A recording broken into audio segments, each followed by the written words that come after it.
खोखले दावों और बेहद प्रचार प्रसार से बहुत दूर भारत की अर्थव्यवस्था वाकई में डावाडोल स्थिति में है। मोदी सरकार कितने भी खोखले दावे कर ले, प्रोपेगेंडा पर पानी की तरह पैसा बहा ले, मगर निकम्मी आर्थिक नीतियों और विफलताओं को अब चाहकर भी छिपाया नहीं जा सकता है। लेकिन आइए पहले जरा सुन ले मोदी जी जीडीपी ग्रोथ पर क्या बोलते थे। साथियों, 7%, 8% की विकास दर से आगे बढ़कर हमें डबल डिजिट की विकास दर प्राप्त करने के लक्ष्य पर काम करना समय की मांग है।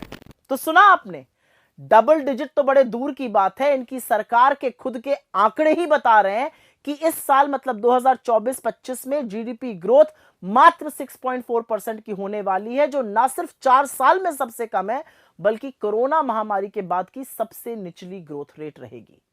यह आंकड़ा एनएसओ ने जारी किया है। हर बार वो अग्रिम अनुमान जारी करते हैं बजट के पहले। इससे लेकिन कुछ गंभीर सवाल उठते हैं, क्योंकि इसका लोगों पर क्या कहर बरपेगा। इसकी ना तो सरकार को, ना रिजर्व बैंक ऑफ इंडिया को कोई सुध है और ना शायद कोई परवाह है।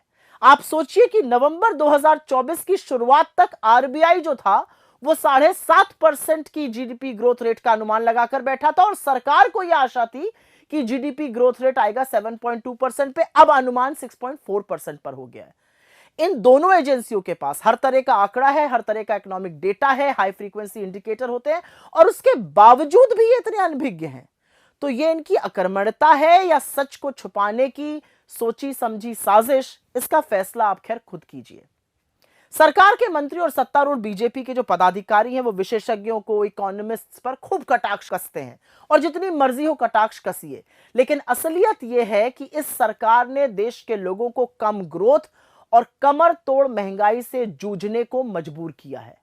इसका बड़ा कारण यह है कि सरकार आर्थिक तंगी की असलियत को स्वीकारना ही नहीं चाहती। तो जब स्वीकारेंगे नहीं तो समाधान क्या, खाक ढूंढेंगे। और लगातार यह होता जा रहा है, पिछले 10 वर्षों में हमने देखा है। खपत की बात करते हैं, मतलब उपभोग, मतलब कंजम्पशन, जीडीपी का 2/3 हिस्सा है। इसलिए जब इसमें कमी होती है तो चिंताजनक स्थिति बनती है। और ये भी दिखाता है कि मध्यम वर्ग पे और गरीब पर कम ग्रोथ का क्या प्रभाव होता है। डेटा साबित करता है कि लोग आज भोजन और शिक्षा जैसी आवश्यक वस्तुओं पर कम खर्च कर रहे हैं।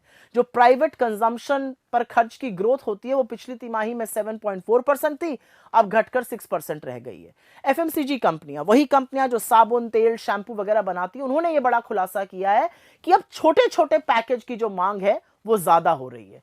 तो यह स्पष्ट करता है कि लोगों के पास जरूरी सामान खरीदने के लिए भी उपयुक्त पैसा नहीं है। मैन्युफैक्चरिंग, जहां पर बहुत सारी नौकरियां बन सकती हैं और जहां पर फोकस होना चाहिए सरकार का, पिछले वित्तीय वर्ष में कोई 9% से ज्यादा की ग्रोथ थी, इस बार घटकर 5.3% रह गई है। माइनिंग, जहां पर ग्रोथ 7.1% थी, वो घटकर महज 2.9 पर रह गई है। निर्यात मतलब एक्सपोर्ट, उसमें भी गिरावट जारी है। तो ये सब देखते हुए निवेश मतलब इन्वेस्टमेंट बिल्कुल ठप पड़ा है। इसमें तो कोई आश्चर्य होना ही नहीं चाहिए। यह अलग बात है कि बदले की भावना से काम करने वाली ईडी, सीबीआई, इनकम टैक्स जैसी एजेंसियों के दबाव में भारतीय उद्योग जगत के बड़े बड़े खिलाड़ी भड़े मोदी जी के कसीदे पढ़ें, उनका गुणगान करें, लेकिन पैसा लगाने से तो उन्होंने भी बिल्कुल इनकार कर दिया और इसीलिए इन्वेस्टमेंट हो नहीं रहा है।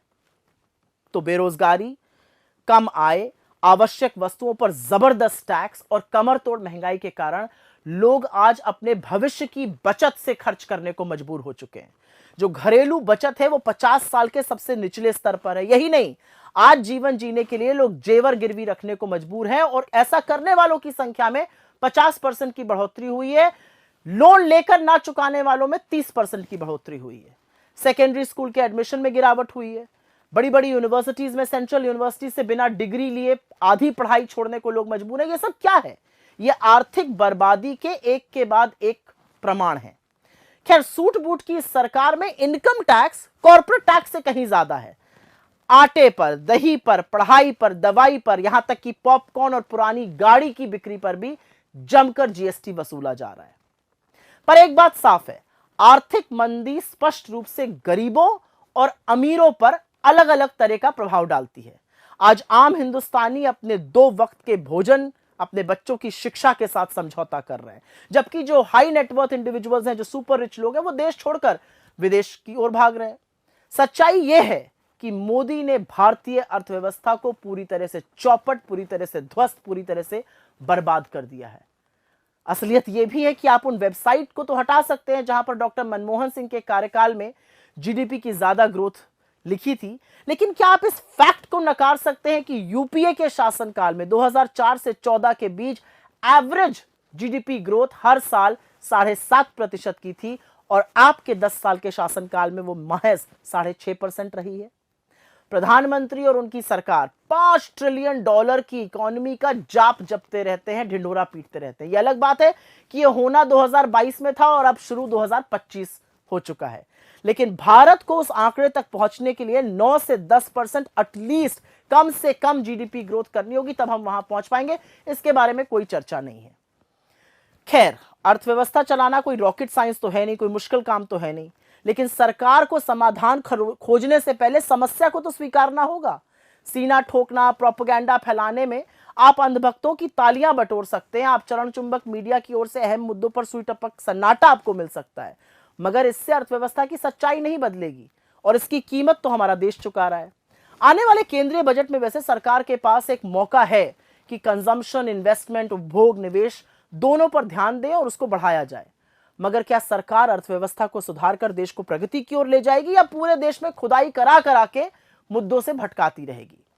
एक बात तय है कि भीषण बेरोजगारी, भयावह महंगाई और कम आय से जूझ रहे मेरे देश का काम 6.4% जीडीपी ग्रोथ से कतई चलने वाला नहीं है और इसके बारे में नरेंद्र मोदी और उनकी सरकार को सोचना ही पड़ेगा।